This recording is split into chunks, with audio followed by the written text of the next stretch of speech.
I think so many dads are looking to the wrong definition of success. They think that success is accolades, money, stuff. Nobody on their deathbed wished that they worked harder. Everybody on their deathbed wished they'd spent more time with the people they love the most. Welcome to the Dad Central Show, hosted by Ed Gow Jr. and Drew Solon. We know dads want to see their kids succeed, but they don't always know how to get there. This show gives dads the tools they need to raise confident and successful kids. What is up? I'm Ed Gow Jr., Dad Central, and host of the Dad Central Show. And to whatever direction he is, he's here. He's over there. Yeah, your He's co-host. there. Yeah, Drew Solon of Dad Central and the Dad Central Show. Good stuff. Good stuff. Before we get started, because we always seem to push it further and further down, the Dad Central Show is sponsored by Dove Men Plus Care. Dove Men Plus Care believes that care is the best of a man, and when men care for themselves and others, there's a positive impact. We got that out of the way. What's going on? Yo, Ed, I got Eliana. She's approaching a year, and so Chris and I are talking about like her, first year birthday party and trying to plan that, and then there's these 4 other kids as well that we got going on. So we feel like it shouldn't take as much time or as much conversation to plan like another first birthday party, but it's taken a lot of energy. So anyways, that's what's going on for me. What's going on for you? A little while back, and I listen and I hear you, and we were talking about maybe we was talking about fitness. I don't know about directly, indirectly, and you mentioned a magazine. Oh yeah, it was Men's Health. See if you remember the magazine. Yeah, Men's Health. Peter Attia, all right. Paul Attia is my good friend, and Peter's his older brother. Yeah. Okay, so I was doing some cleaning up around the house. Look what I found. Tech Guy 2005. Men's Health. Yeah, way back when. In the archives. See? Yes. As I said, I used to subscribe to that magazine. Okay, you know what? Sorry I didn't show up well, but for those who aren't watching, Men's Health Tech Guy 2005, I said, this is Drew all over it. This is Drew.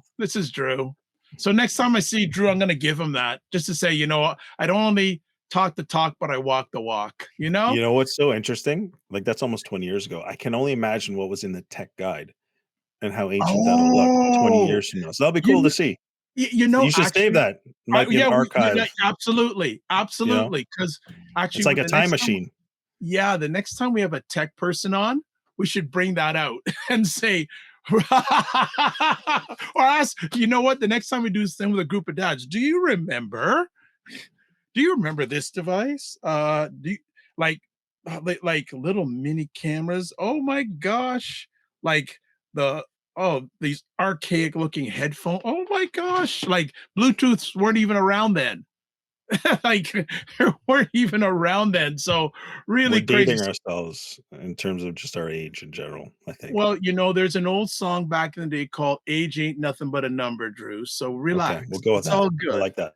It's all good. We got a new friend today, so let's rock it. Yeah, well, today we've got Scott Donnell on the podcast, and I'm really excited for this conversation. He simply put, he helps kids and families with financial literacy and their family legacy. He's also the host of the Smart Money Parenting podcast. He also has a book, and he's got quite a few other things on the go. So we'll leave it simply at that. Scott, welcome to the show. Really excited to have you here and to learn more just about you and your story and how you're helping kids and families. Great to be here. Great to be here, guys. This is going to be fun. This is a big question everybody always asks is, hey, we know schools aren't teaching our kids about money, and just by having children doesn't mean we have a roadmap to raise them the right way. So please help. That's the number one question I always get. So yeah, happy to help you guys today. It's going to be fun. Yeah, that's awesome. And I love that description of a roadmap. Right. It's so much easier to kind of know your markers along the way, right? If somebody can be guiding you as opposed to just, okay, go find your destination. Well, man, how, right? I think there's a lot of dads, a lot of parents who struggle with that. So to be able to talk about that roadmap is awesome.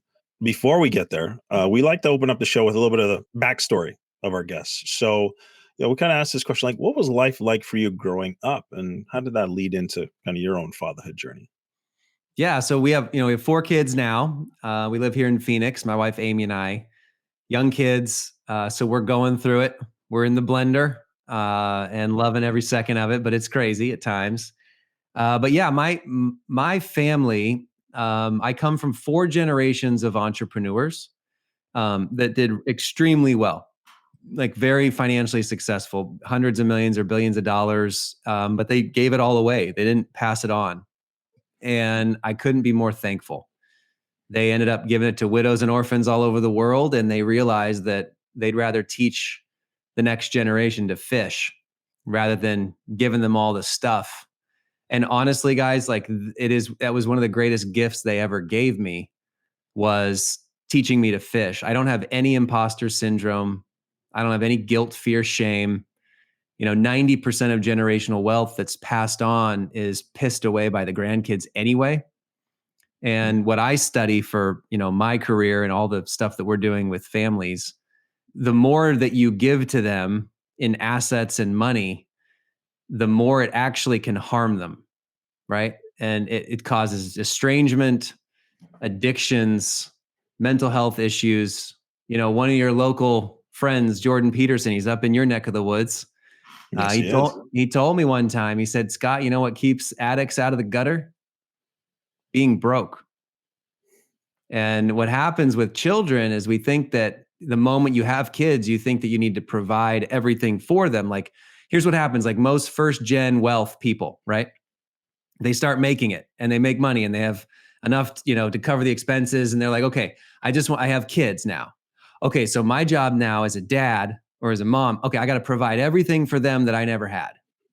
I got to give them all the stuff I never had. I got to give them all the opportunities I never had. I got to make sure they don't have to deal with the problems I had to deal with coming up. And that can actually cause more harm than good. It comes from a place of love, but we don't realize that that can quickly entitle and spoil and cause victimhood in our children. And so one of the things that we teach, and I was trained this, it's more about what you leave in your kids than to them. Hmm. That's the point. So, that was my childhood, growing up. My dad, my grandpa, they built Interwest Bank. They grew it to 90 branches up in the Northwest in Washington here in the States. Sold it to Wells Fargo for big money, put the whole thing in charitable trusts to help people around the world. And I got to see that firsthand growing up. I was shredding papers at age 6, first little business selling keychains and bead geckos at 8 years old, and just kind of learning the game, the financial literacy world. And so it's really what we've dedicated our life to, is helping millions of families with this value creation journey that we call it. Mm. Well, Scott, an amazing story. The first thing that you said that really grabbed my attention is, they were financially successful, millions, hundreds, billions of dollars, and they gave it all away. Most people's jaw would probably hit the floor when they hear that. But then you went on to share the wisdom, the impact, and kind of the legacy that has created and that you're now living. And then the greater piece is, I love that statement. It's not what you, and you're going to have to correct me because I'm not sure I'll get it perfect, but it's more about what you leave in your kids than what you leave to them. That's right. Right? Yeah, we believe Yeah. in heritage over inheritance. Yeah. That's one of the main things that we teach. Your kids need heritage, not inheritance. Yeah. If you want to have a powerful legacy, and this is what we train in all the time at dinnertable.com. If you want to have a real legacy, spend half as much money on your kids and twice as much time. Like, it's that Mm. simple. Everyone thinks that like the mark of being an amazing dad is like working my butt off, making all the money, providing everything that they could ever dream or want or wish, and paying for everything. And really what your kids want is for you to be playing the Legos with them and Mm. have the experiences together. Put your phone down and be around the dinner table asking great questions. Like, that's really what we want to focus on. But I think dads especially can take the form of provider protector.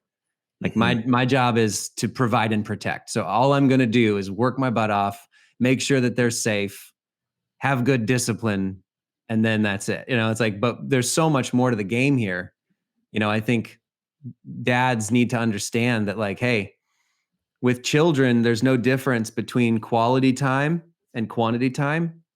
Like, there is no distinction for children. There's just time, right? Like, the Legos you play with your 5-year-old could be a core memory for the rest of their life. like way more valuable than the $5,000 trip you took them on to Disneyland, right? Like you don't know what is going to be that like core memory with your kids. And so they're the ones that get to decide that. So really for us, it's just about time. Yeah. So powerful. Ed, I'm going to give you a chance, but I have one more question that's really, burning it. And I think I know the answer, but I'm going to ask anyways. Like, what's the roots of this philosophy? Where did that Yeah. come from? And can you talk about that and how Yeah. it's become just part of who you are? Yeah. So some of this came from growing up, but really my first company was 15 years ago. I've had about 7 companies now, 7 million families. The first company was called Apex. And I started it to help my wife with her first grade class. She was a teacher. And it became the largest school fundraising franchise in America. So we grew it as a franchise system all over the country. We were doing fun runs in schools, raising money, teaching leadership, character traits, helping kids raise money for the school. So some of the financial skills. Mhm. And it was an incredible company. We just exited a few years ago. It's still thriving today. We've raised like $1 billion for schools. But what I realized right away, with thousands of public and private schools all across the country, is that kids are not learning financial skills. They're not learning critical thinking or practical skills to succeed. I mean, how does algebra help you with budgeting? It's like I know the quadratic formula, but what does that have to do with taxes? you know, or real estate, or earn, save, spend, share, invest. Like we got to get back to basics here. And so that's what led us on this really 10-year journey to figure out like how do you actually pass on money skills the right way to the next generation? How do you Mm. give them the critical thinking and the practical skills to succeed and all the stuff that they're not getting in school? Which is why we called this dinner table, because where do the most important conversations happen? At the dinner table, right? Yeah. So that's how we got here today. Awesome. Cool. Thank you, Scott. Really appreciate that. Ed. Number of conversation pieces. I'm going to start off. I thought I'd get this at the end, but I'm going to get it in now. What would you say is a good definition for dads of wealth? Well, so let me start with this idea of money. Okay. So I speak on stages all the time about this issue. Money gets ruined. So we did a huge study with a ton of families, like as we were launching all of this. Like we have a bank for kids called Gravy Stack. It teaches them to earn. We'll be in Canada very quickly. So don't worry. Anybody listening to this on north of the border, we'll be there in a couple months. So it started with this bank that we created to teach kids to earn and do gigs and cover expenses and all that kind of stuff. Well, then all the families started asking for coaching. They're like, hey, you need to coach. Like, let's get on Zoom, give us a course, teach us these skills so that we can pass them on to our kids. But when we did our studies to start all this, we asked thousands and thousands of children about money. And the parents, we asked the same question. 98% of the parents are like, yeah, we don't know. We have no clue how to pass this stuff on, the training. In fact, this is what all parents do. They try to do an allowance of some sort where the kids like split it into the jars of save, spend, share in their piggy bank. Then they maybe do a lemonade stand, once on a weekend or something here and there. And then they get them a bank account when they hit puberty. Like that's literally what most parents do. And then they still have all the conflict over chores and they still try to make their kids learn the hard work. Like it's just all this cycles of exhaustion. Well, the parents said they have no roadmap. And then the kids, when we surveyed the children, teenagers, young kids, they said that money was actually the biggest fight in the home that they could see. So they don't want to talk about the money.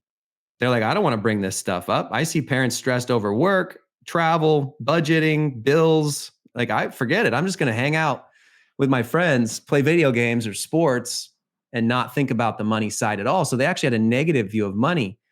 And what we realize is we have to get to the heart of what money is first, before you can think about wealth, right? So money is not good or bad, right? This is where people fall off the rails. If you think money is bad, it's a poverty mindset.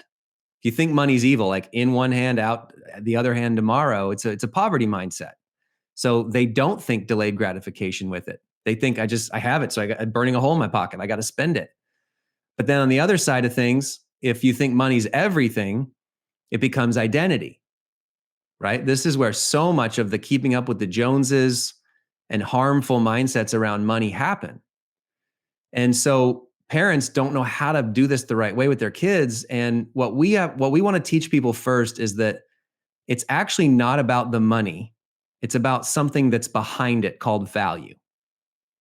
Our goal with families is to teach their children to create value first before any money, because money is a store of value. That is what the root of money actually is. It's a reward for creating value for other people, for solving problems, for finding wants and needs for others, for being empathetic and good listening skills and being a detective to go try to find ways to create value in the world. Money is the reward of only one type of value, material value. There's also emotional value, how you think and feel. There's spiritual value, how you get people out of themselves and think of a higher calling, connect them to God, right? If you believe in him. That's the thinking here is let's focus on teaching our kids to create value. And money is just a store of value. It makes you more of who you already are. So when we get to this idea of wealth, I think that the definition of wealth in a family is raising kids to blow by you in how they create value in the world. Emotional value, spiritual value, and material value. That's a mark of wealth, right? Money is only one metric in this game that we call legacy. There's so many other pieces here, but the best advice I could give dads out there, in fact, I'll share a quick story. There's a woman named Sharon Lecter, and she's here in Phoenix. She's kind of the godmother of financial literacy. We've learned so much from her. You guys remember the cash flow game or Rich Dad, Poor Dad? She did that with Kiyosaki. Okay, that's her. And she's had all these international best-selling books. She's advised the last 6 presidents on financial literacy stuff. Well, when we wrote our book is called Value Creation Kid. It's blue and orange. It's on Amazon. It's the healthy struggles your children need to succeed. It's about creating value in the world. It's a roadmap for parents. And when we wrote the book, she said, Scott, you don't understand. You nailed it. Because when I was growing up as a kid, my dad changed my life. He would ask me one question every day before I went to bed. And this was the question: who did you add value to today? He focused on value creation. And so she said that was the one question that unlocked her life to create value for other people. He gave her a lens to see the world, to be able to find ways to be valuable, to create value. Now, kids need to understand, look, you are of unestimable worth, right? Kids are valuable just by being humans, right? You have value just by existing. But one of the greatest ways that you can be of service to others is to create value for them. And this is really the core of relationships. This is the core of family dynamics. This is what makes for great friends. This is what gets the job. This is what creates the business. This is what gets the promotion. This is what gets the captain of the team, being the one that creates the value. So that's what I would say is the definition of wealth, is passing on these skills and mindsets to get kids to create value everywhere they go and blow by you as the adult. That's legacy to me. Love it. How much, if anything, with parents' relationship with money when they were growing up impacts what they do with wealth with their kids? Because it's a whole other conversation. So we may need to do a part 2, because there's something I really believe in called financial trauma. Yes. Yep. So I don't know if you want to get into it here, but go ahead. I'll talk a couple minutes on this. But if people want more resources on this, we call it money trauma. We do workshops all the time with parents. So if they want to go to dinnertable.com, they can get a ton of free resources on how to build strong legacy and raise kids to blow by them. But one of the biggest things we talk about in our coaching for parents is this thing called money trauma. And here's what happens. It's a teeter-totter. So when you're raised, if you're raised with nothing, you overcompensate with your children by and large. So if you were raised where bills were tight and people were scraping by and it was like, eat or be eaten, you the money trauma is, oh, I have to do everything possible to protect my kids from ever feeling that way. Never letting them struggle, never letting them go through healthy opportunities to grow. And I'll just pay for everything and cover everything and give them all the things I never had. And that entitles your children, right? And so you're teeter-tottering. You're literally like going to the opposite side because of your money trauma. Or if you were raised in a silver spoon environment where you saw your parents using money and stuff to bribe and coerce you and buy love and provide everything, then you're raised in such a way where you're like, I don't want to do that to my kids. I don't want my kids to never struggle and grow. So now you become like tough love dad and like school of hard knocks. And it can often break relationships in so many ways, right? Because kids either fall on two sides. They fall onto the entitlement and spoiling and victimhood train, or they fall into the anxiousness and the self-doubt and on that train, because they don't feel like they have the ability to help and change the world and make, and they're scared of the future. That's what happens from generation to generation. It's like a teeter-totter. And unless you unpack these things and learn the right processes for the home, it just keeps going back and forth and back and forth. This is why, Joe Rogan talks about this. He says, strong men, good times create weak men create bad times create strong men. That's a cycle that's been around forever. And I think what we've uncovered here is a way to jump that. We can actually create systems in the home and allow families to get their kids to blow by them and not go into the weak phase, bad times. We know how to like stop that train from continuing around the circle. But it's about being intentional about those processes in the home economy, the value creation stuff, heritage over inherit. Those are just some of the things that we train on. Are you a dad who feels like you're juggling a million things at once? Balancing work, family, and personal goals can be overwhelming. But what if there was a solution?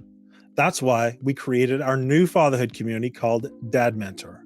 For over 20 years, Dad Central has built practical tools to help dads. We understand the challenges you face and provide the support you need to thrive. The biggest complaint we hear from dads is there's no dedicated support for their specific needs. But not anymore. Our new community, called Dad Mentor, is here to transform your fatherhood experience. Imagine feeling in control, staying calm and patient when your children misbehave. Picture yourself connected to your children, guiding them with confidence and watching them succeed. When you join Dad Mentor, you'll have access to a community of like-minded dads committed to their dad journey, just like you. You'll also get the Dad's Roadmap. This is a step-by-step plan to help you go from unsure to unstoppable as a dad. Monthly masterclasses and Q&A sessions. You'll get answers and know exactly what to do straight from experts. Monthly group meetups that connect dads over common topics. A dad's resource library.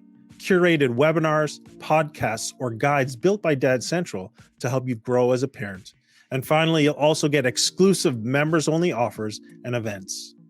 Now, many dads do try to do this fatherhood thing alone, only to find themselves trapped in frustration and strained relationships.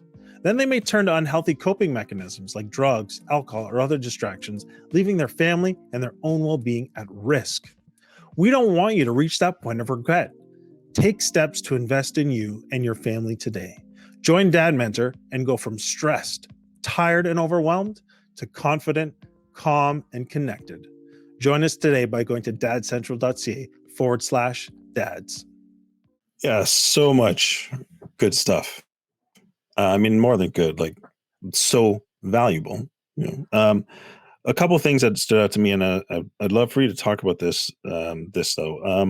The idea of creating value. You also touched on an important piece in terms of identity, right? When those, you were talking about when, it all becomes all about the money, all about the image. There's, it becomes about your identity then as having that. So there's a key thing that I think happens a lot for dads in particular, is that they struggle with their own identity and their own ability to create value for themselves or for their family. And I guess what I'm wondering is, if you're talking to a dad who's in that place, what would you say to him to help him move through that and come out the other side like you would, helping children develop an ability to create value? Yeah. So the secret sauce of what I do for a living is that we actually help the parents more than the kids, right? Okay. We have this course called the 7 Family Money Skills. It's like a 50 Mhm. module, 3-minute video system that's like, hey, go through this for your kids, and they're going to learn all the stages of how to earn for the rest of their life, save, spend, share correctly, invest, protect themselves, understanding borrowing and the issues of borrowing and the potential benefits. Like, we teach that to the kids, but the parents are the ones who learn everything. They're like, I never knew half this stuff myself. So I'll say this: in our book, the first line of the book is a quote from Albert Einstein. And he said, strive not to be a success, but to be of value. And I think so many dads are looking to the wrong definition of success.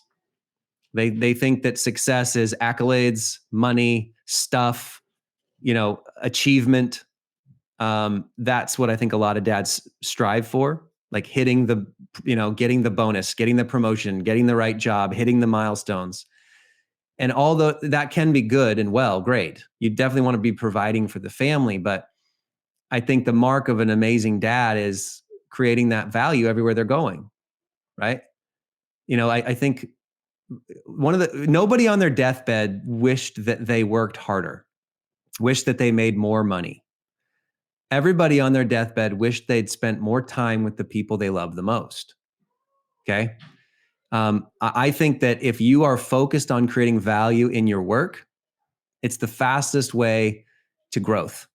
If you're focused on creating value in your family and with your children and with your spouse, it's the fastest way to have thriving relationships and see them grow. That should be the focus. And I know a lot of really rich, wealthy people that regret not handling the home front, right? I know billionaires who would give it all up in a second to not have estranged kids anymore, to get that marriage back, to get their health back, right? If you have your health, you have 1,000 dreams. If you don't have your health, you have one, right? So this is the thinking of dads. It's like, you got to change your definition of success. It's not about how much income you're making every month or year. It's about the value that you're creating. Now, I will tell you that focusing on creating value and results in the world around you is the best way to do a job. It's the best way to grow a business, hit goals, progress. 100%. Like, one of the biggest things we teach kids: stop charging for time and effort and charge for results, right? This is why I say that allowance is socialism. Allowance does not work in the home because it's codependency. You're giving children money to exist, and that is not the real world. If you want to thrive in your work, start thinking about the results and the value you're creating in the work. And that should be tied to the financial benefit rather than just clocking in the time and putting in the effort. If you charge for results rather than time and effort, you will make 10 times as much money because of the value that you're creating for other people. That is something that dads should really sit and think about. Like, in terms of material value, right? Because there's 3 buckets. There's material value, emotional value, and spiritual value. When it comes to the material value, think about your work for a minute and say, where am I driving results? Am I being accountable and rewarded for the results I'm bringing? Or am I just clocking in, clocking out, and slowly feeling like I'm not being rewarded and I deserve more and I'm owed this? That's not a value creation mindset. I'm going to say something controversial here for a second, if it's okay. So much of the salaried positions that we have today in our world, I think, stem from 50 years of giving kids allowance for just existing. And I'm not saying that salary is a bad thing. Okay. It can be a good thing. Benefits are good. Salary is good. But I want people to think again about, how is my job being tied to results, being tied to the value that's being created? Are there good milestones? Is there good accountability? Is there a good bonus structure in place where the team can be driving towards one value number, like your most important number? My co-author of the book, Lee Benson, he's a brilliant mind on how to get businesses to increase their most important number and drive value across the company. And so I really want people to think that way in their work, which is, am I getting paid for just time and effort, or am I getting paid for results? And there's little changes that can happen that unlock massive reward and financial benefit for people across the board. And we should be teaching that to our children, right? I was just coaching a family in Colorado recently, and I challenged the son to go make $100 in a day by mowing lawns, right? So he comes back and he goes, I made $72. Well, he was charging hourly for mowing the lawns. The 12-year-old worked his butt off all Saturday, made $72, charging whatever it was, $8 an hour or something. I said, hey, why don't we switch this to results thinking? What if you knocked on the door and said, hey, I'm going to mow your lawn and weed and weed your yard for $40? Would you do that? So the next Saturday he went out and he made $1,000 in one day, charging for results, because now he was hustling. He knew that it was up to him to get the job done, to get to the next one, to get the results. He went from making $72 to $1,000 because he charged for results, right? That is the kind of thinking that if you got that as a business, as an employee, it changes everything. So good in so many ways, but it really does come back to what you started saying before I even asked that question, which is mindset. Right. What is the mindset that you're approaching it? And I mean, there's a lot of, I think there's a lot of depth, and there's really a foundation that you've had that's brought you to that point. But it's so good. And just that one mindset shift, I think, is so powerful. And I would love to see it continue to catch on. And I know the fact that you're teaching it to children, so powerful, so important.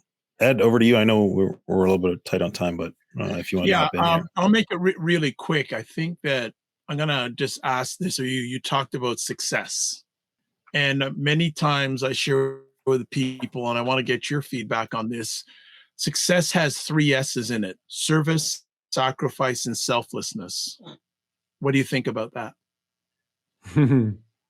Every act of service, sacrifice, and selflessness to me is an act of worship. And I think that when we do that for other people and we are of service to them and we sacrifice for them, that is true success at the end of the day, right? Giving yourself in the service of others is the true definition of success. I think so much of what we're trying to give kids in a mindset is to get outside of yourself and be of service to others, be creating value for other people. This is the fastest way that we can eradicate so much of the mental health issues going on. There are so many companies and nonprofits and bills being passed on mental health. And, there's this age-old saying that's like, hey, if you want to cure your sadness or anxiousness or depression, go serve others, right? Like, it actually helps you stop worrying. It helps you realize, oh, I was valuable to these people or this person today. Is one of the best ways that we can get out of these mental health issues that are plaguing so many teenagers. I mean, look at the teenage girl mental health rates skyrocketing. 72% or whatever the last stat I heard are dealing with some sort of mental health issue. What if we could teach them to build the capabilities and the confidence to create value everywhere they go? They're not going to worry. Worry and love do not go together. They're like oil and water, right? That's the point here. So that to me is the definition of success: is spending your life in the service of others. You make a living by what you get. You make a life by what you give. And I think so often, if you look at social media and Amazon Prime, and everything today is trying to get kids to think about me, me, me, me, me. What I want, I'll get it now, instant gratification, all that drives kids to do is to have themselves be the image, right? Have themselves be in control and have themselves be the one that they want to serve. If you want to shift all that, create value for other people, serve others. That's it. True. I'll pass it back to you because of time. Yeah, so good, Scott. Thanks so much. I would love to just continue the conversation, but for time, we're going to have to end it because we want to give dads though something practical. We got these two questions I'd love you to just share briefly on. So based on, this topic today, what's one question dads should be asking themselves? And then the next one is, what's one action they can be taking to improve their fatherhood?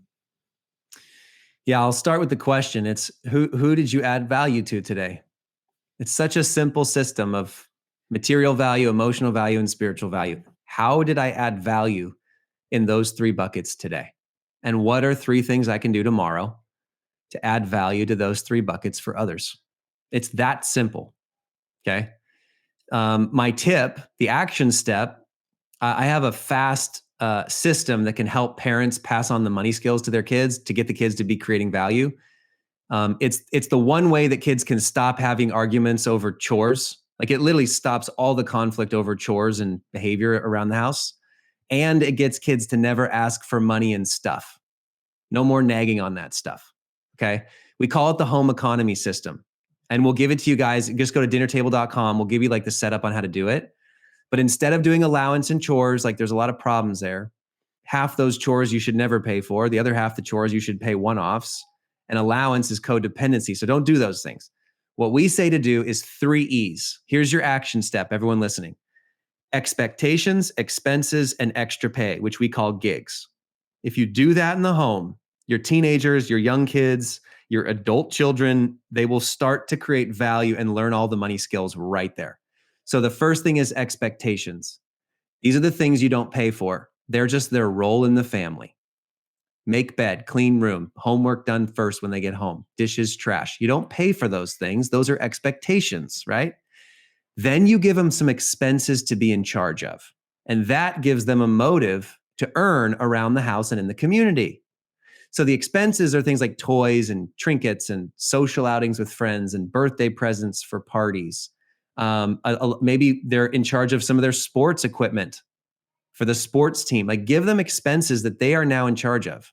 And they want them. They want the responsibility and freedom and trust from you to do it.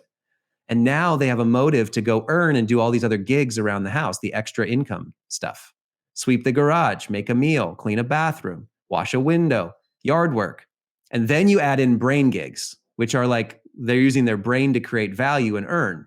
And I have 100 of those. Subscription hunts, plan the next family trip on a budget, get coupons for groceries, eat in versus eat out challenges. We have 100 of them that teach them all these skills for the real world.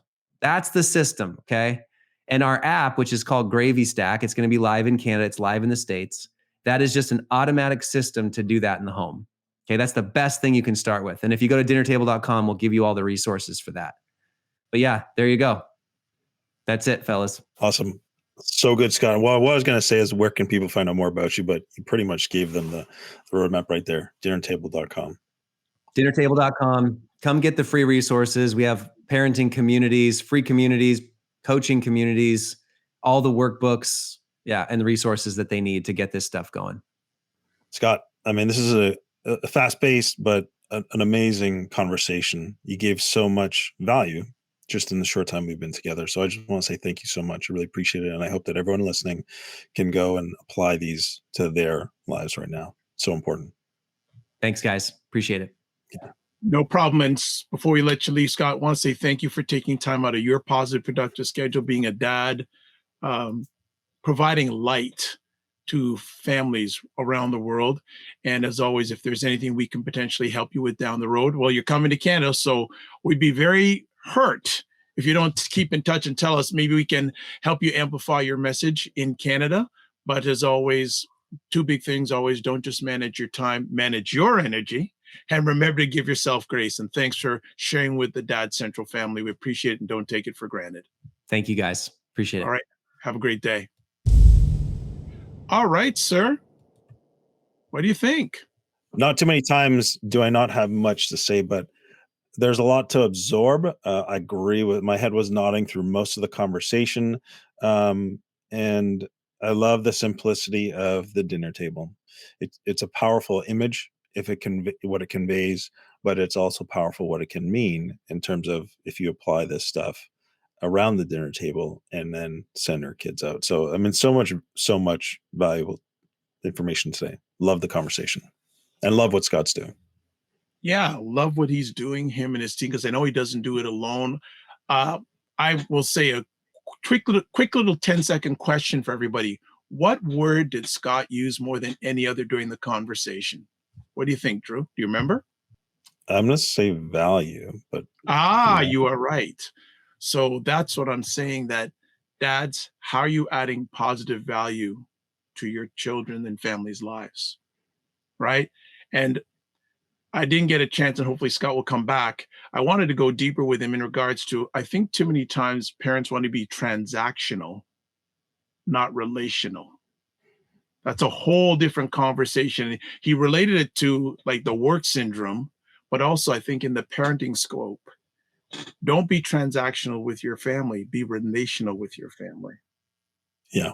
I mean, there's a lot of depth, and I think there's a lot underlying the wisdom that Scott shared today that could really be explored and really help parents all over the place with a lot of different things. So we're going to ask him back for part two. He's in the green room nodding, so I'm going to put him on the spot in the green room.